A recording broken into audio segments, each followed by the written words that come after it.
Oke, assalamualaikum warahmatullahi wabarakatuh. Berjumpa lagi di pembelajaran daring silabus cut cut cut. Oke, assalamualaikum warahmatullahi wabarakatuh.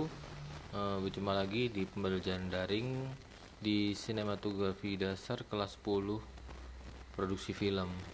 Nah, pada pokok bahasan kali ini kita akan membahas kompetensi dasar. Yang pertama yaitu mengetahui jenis-jenis kamera, kemudian yang kedua mengidentifikasi dan memahami jenis kamera, dan yang terakhir adalah memahami fungsi kamera dan tipenya. Pada materi bahasan kali ini kita akan membahas jenis-jenis kamera, anatomi kamera, dan kamera sesuai dengan jenis dan tipe-tipenya. Nah, kita langsung saja ke materi. Nah, materi yang pertama yaitu tipe-tipe kamera berdasarkan sejarahnya. Nah, kamera pada awalnya ini adalah sejarahnya adalah ada dua tipe kamera. Yang pertama kamera analog dan kedua adalah kamera digital. Perbedaan keduanya analog dan digital ini kalau masih ingat dulu waktu masih ada pelajaran dasar produksi dulu, analog dan digital ini adalah perbedaannya hanya pada ini saja, pada bentuk sinyalnya ya.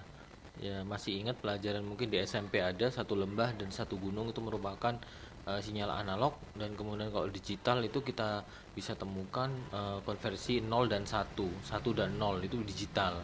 Nah, kemudian yang kedua, ini kamera yang pertama kita bisa jelaskan kamera analog. Kamera analog adalah kamera yang memiliki input dan output video dan audionya yang sama seperti ini, seperti di gambar. Jadi ada input, kalau di kamera analog tuh ada kuning. Kuning ini berarti dia adalah video. Kemudian kalau ada putih dan merah ini biasanya adalah audio. Satunya L, satunya R, mono dan satunya stereo. Mono dan stereo. Kemudian yang kedua, kamera berdasarkan sejarahnya adalah kamera digital. Nah, di sini jelaskan bahwasanya kamera digital adalah kamera yang memiliki input dan output video dan audio yang sama secara simultan, maksudnya yang simultan, video dan audio secara simultan. Biasanya dia dalam satu kabel itu sudah merepresentasikan video dan audio, hanya satu colokan biasanya. Kemudian yang setelah kita menjadi kamera analog dan digital, kita mempelajari tipe dan karakteristik dari kamera. Di sini bisa saya jelaskan bahwasanya tipe-tipe kamera berdasarkan karakteristiknya itu ada dua. Yang pertama kamera ENG atau Electronic News Gathering, dan yang kedua adalah kamera EFP atau Electronic File Production. Nah, apakah itu kamera ENG dan kamera EFP? Kamera ENG adalah elektronik atau disingkat dengan singkatan Electronic News Gathering, adalah kamera yang memiliki fasilitas yang kompleks untuk audio dan visual, untuk perekaman audio dan visual. Biasanya digunakan di kepentingan untuk di luar, biasanya untuk syuting di luar. Nah, apa perbedaannya dengan kamera EFP? Nah, di sini jelaskan.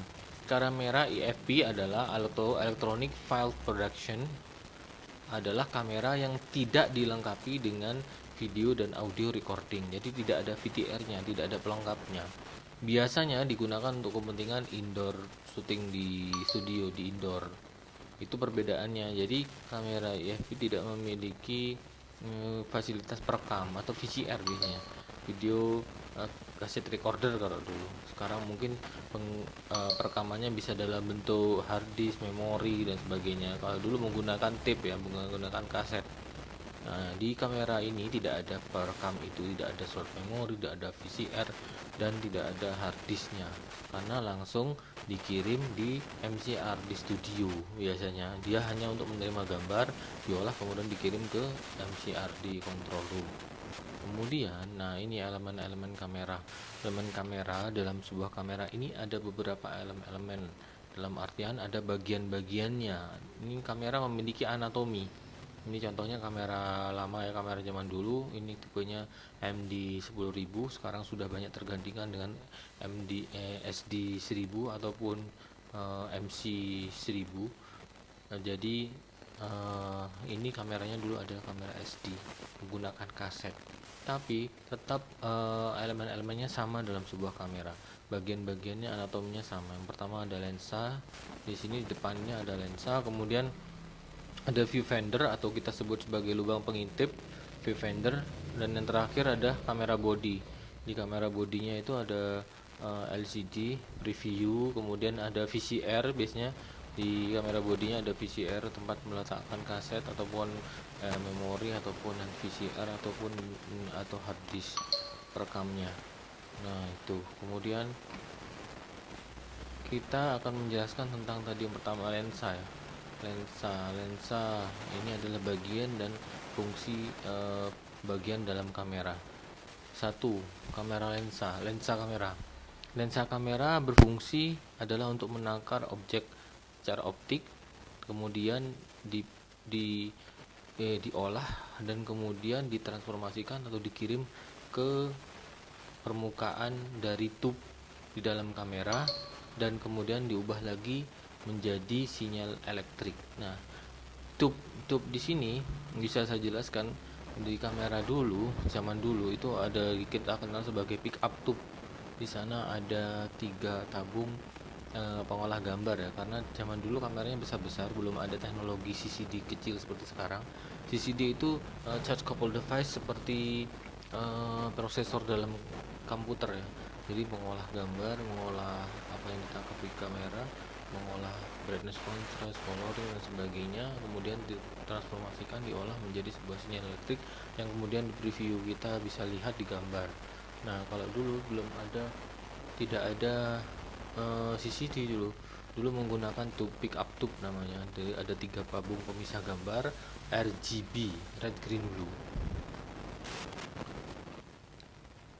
Kemudian yang kedua, kamera body. Nah, body kamera ini adalah tadi yang seperti kita lihat ada preview, monitor previewnya, ada tombol toolsnya, tools, ada menu kamera di sini. Semuanya ada di sini. Yang berfungsi di sini adalah tube picture take, pick up tube tadi yang saya sudah jelaskan, yang depth search, yang melayani atau membuat yang modify that search to modify, yang berfungsi untuk memodifikasi atau mengolah gambar, image optik gambar, kemudian diproduksi menjadi sinyal elektrik. Jadi semuanya yang kita tangkap di lensa kemudian dimasukkan atau diteruskan ke dalam kamera body yang di dalamnya ada pick up tube-nya yang diolah menjadi sinyal elektrik. Dan yang terakhir adalah viewfinder. Viewfinder seperti yang kalian sering lihat di kamera, dia adalah lubang pengintip yang berfungsi untuk melihat gambar ke dalam hasil rekaman gambar maksud saya, yang kemudian kita bisa menentukan kekurangan, mungkin kurang brightness, contrastnya, komposisi, kita melihat di sini di viewfinder. Nah, itu saja mungkin dari saya. Have a nice practice. Apabila kita sudah masuk kembali, kita bisa praktek bagaimana kita mengoperasikan kamera-kamera tersebut dengan penggunaan menu-menu yang ada di dalamnya. Sekian dari saya, terima kasih. Assalamualaikum warahmatullahi wabarakatuh.